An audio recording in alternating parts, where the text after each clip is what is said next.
அண்ணா சொல்லுங்க. விஜய் சார். அண்ணா சொல்லுங்க. அண்ணா. விஜய் அண்ணா. விஜய் அண்ணா. விஜய் அண்ணா. இனியவுடன் பிறப்பே சொந்தத்தின் சொந்தமே நான் இயங்கும் உயிர் துடிப்பே.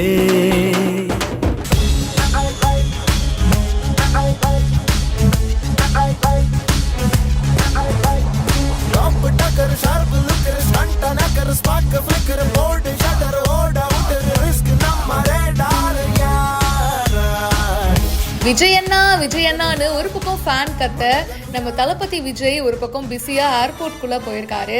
இந்த வீடியோ இப்போ சோஷியல் மீடியால வைரலா போயிட்டு இருக்கு. கோட் படத்துடைய அடுத்த கட்ட ஷூட்டிங்காக நடிகர் விஜய் இப்போ அமெரிக்கா போயிருக்கிறதா தகவல் வெளியாயிருக்கு. வெங்கட் பிரபுடைய டைரக்ஷன்ல கோட் படத்துடைய ஷூட்டிங்ல விஜய் சார் செம்ம பிஸியா தாங்க இருந்தாரு. எலெக்ஷன் வந்துச்சு, ஸோ அதனால வெளிநாட்டுல இருந்து இந்தியா வந்தாரு. எலெக்ஷன்ல ஓட்லாம் போட்டாரு. அண்ட் அப்படி இருக்கும்போது இப்போ மறுபடியும் ஷூட்காக வெளிநாட்டுக்கு போயிருக்கிறதா சொல்றாங்க. இந்த வீடியோ இப்போ சோஷியல் மீடியால வைரலா பரவிட்டு இருக்கு. ஸோ ஏர்போர்ட்ல விஜய் சார் வந்து வெயிட் பண்றாரு உள்ள போறதுக்காக. ஒரு பக்கம் அவரை சுத்தி பலத்த போலீஸ் பாதுகாப்பும் இருக்கு. ஸோ டக்கு டக்குன்னு பாத்தீங்கன்னா எல்லாத்தையும் கிளியர் பண்ணிட்டு அவர் அடுத்தடுத்து உள்ள போறாருங்க. என்னதான் ஒரு பக்கம் மாஸ்க் போட்டு முகத்தை மறைச்சாலும் விஜய் சாரோட ஃபேன்ஸுக்கு அவரை தெரியாம இருக்குமா? தூரத்துல அவரை பார்த்துட்டு விஜய் சார்னு ஒரு பொண்ணு பயங்கரமா கத்துறாங்க. அதுக்கப்புறம் விஜய் அண்ணான்னு கூப்பிட்டு பாக்குறாங்க. ஆனா இந்த ஃபேன் கத்துறது அவருக்கு கேட்கலங்க.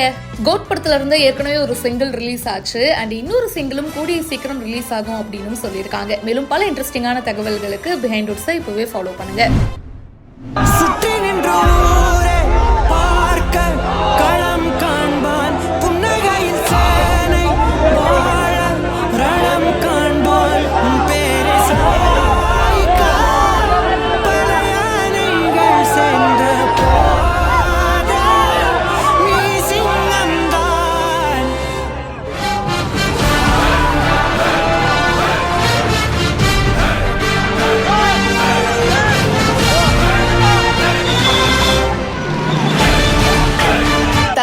தலைவான்னு ஒரு பக்கம் ஃபேன்ஸ் கத்த, எல்லாருக்கும் நன்றிங்க, நான் கிளம்புறேங்க அப்படின்னு சொல்லிட்டு ரஜினிகாந்த் சார் இப்போ ஃபேன்ஸை மீட் பண்ணிட்டு அப்படியே கிளம்பியிருக்காரு.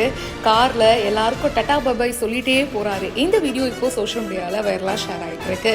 ரஜினி சார் இப்போ வேட்டையன் படத்தில் நடிச்சிட்டு இருக்காரு. ஜெய்பீம் இயக்குனர் ஞானவேலுடைய இயக்கத்துல இந்த படம் ரொம்ப சூப்பரா ரெடி ஆயிட்டு இருக்குங்க. படத்துடைய ஷூட்டிங் பார்த்தீங்கன்னா பாண்டிச்சேரியில நடந்திருக்கு. கிளைமேக்ஸ் ஃபைட்டு தான் இப்போ போயிட்டு இருக்கான். ஸோ சண்டை காட்சிகள் அப்படியே விறுவிறுன்னு நடந்துட்டு இருக்கு.